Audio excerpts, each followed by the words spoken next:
La descente d'organes, pas une fatalité. La descente d'organes, ou prolapsus génital, est un sujet encore tabou. Certaines n'osent même pas consulter un gynécologue, préférant vivre dans l'inconfort. Dommage, car il existe des solutions. Quel examen peut permettre de diagnostiquer la descente d'organes? Quelles sont les causes de cette situation? On fait le point avec le docteur Sylvie Potier, gynécologue obstétricienne. Descente d'organes, qu'est-ce que le prolapsus? S'il était un objet, le périnée serait un hamac. Une sorte de filet, entre la vulve et l'anus, fait de muscles et de ligaments, sur lequel repose la vessie, l'utérus et le rectum. Quand ce maillage très serré montre des signes de faiblesse, il ne fait plus correctement son travail. Et un ou plusieurs des organes qu'il est censé soutenir peuvent glisser anormalement vers le bas, vers l'entrée du vagin. C'est le prolapsus génital, ou descente d'organes. Quand c'est la vessie qui descend, on parle de cystocèle, quand c'est l'utérus, d'hystérocèle, et quand c'est le rectum, de rectocèle. Quels sont les facteurs favorisant une descente d'organes? Le risque d'être touché par un prolapsus augmente avec l'âge. Car après la ménopause, à cause du manque d'œstrogène, le périnée perd en élasticité et en tonicité. Mais il est possible d'avoir un prolapsus bien plus jeune. D'autres facteurs peuvent mettre le périnée à rude épreuve, comme une constipation ou une toux chronique, des accouchements difficiles, des grossesses multiples. Explique le docteur Sylvie Potier, gynécologue obstétricienne à Mont-Saint-Aignan. Le port fréquent de charges lourdes et l'obésité peuvent aussi jouer un rôle. Quels sont les symptômes liés à la descente d'organes? Certaines femmes ne sentent rien, surtout au début. La descente d'organes peut être inconfortable, mais elle est peu souvent douloureuse. Certaines femmes peuvent sentir une boule, une sensation de pesanteur dans le bas-ventre puisque les organes appuient sur la paroi vaginale. Si sur le plan strictement physique le prolapsus n'entrave que peu, voire pas du tout, les rapports sexuels, ce qui peut plus poser problème, c'est la gêne ressentie par la patiente, la perte de confiance en elle. Quand il s'aggrave, le prolapsus peut gêner la marche, ou la position assise. Cela peut aussi entraîner une incontinence urinaire, mais ce n'est pas systématique. Dans les stades plus sévères, une boule peut sortir de la vulve. Lors d'un examen gynécologique, qui permettra de repérer l'organe concerné par le glissement, et l'importance de ce dernier.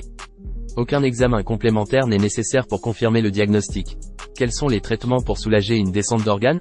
Le premier traitement, c'est l'abstention. Autrement dit, la patiente verra à intervalles réguliers son médecin pour s'assurer que son prolapsus ne s'aggrave pas. La prise en charge n'est proposée que si la patiente est gênée par son prolapsus, et que sa qualité de vie est impactée. En première intention, quelques séances de rééducation seront proposées, avec un kinésithérapeute ou une sage-femme, pour muscler le périnée. Attention, la rééducation ne corrige pas le prolapsus. Cela signifie qu'elle ne fait pas remonter les organes. Mais en redonnant du tonus au périnée, elle peut éviter que cela ne s'aggrave, améliorer le confort, diminuer la pénible sensation de pesanteur dans le bas-ventre. Ce qui n'est déjà pas si mal. Attention, la rééducation ne corrige pas le prolapsus. Cela signifie qu'elle ne fait pas remonter les organes. Mais en redonnant du tonus au périnée, elle peut éviter que cela ne s'aggrave, améliorer le confort, diminuer la pénible sensation de pesanteur dans le bas-ventre. Ce qui n'est déjà pas si mal. Si cela ne suffit pas, la pose d'un PCR peut être proposée. Il s'agit d'un cube ou d'un anneau, le plus souvent en silicone, introduit dans le vagin pour remonter et maintenir les organes en place. Ce dispositif permet de soulager rapidement les symptômes. Pour qu'il ne glisse pas, qu'il ne blesse pas non plus, il faut trouver la forme qui correspond très précisément à l'anatomie de la patiente.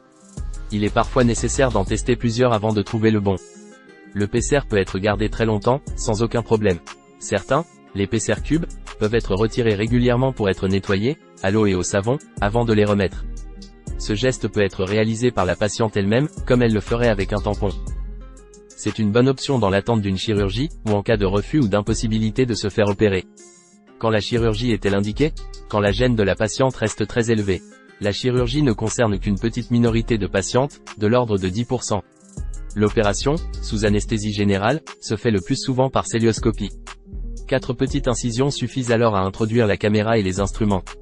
Une technique mini-invasive qui diminue la durée d'hospitalisation, et réduit la douleur, une fois sorti du bloc. Des sortes de bandelettes permettront de remonter les organes qui s'affaissent, et de les maintenir en bonne position. Il faut ensuite compter un bon mois avant de reprendre ses activités habituelles.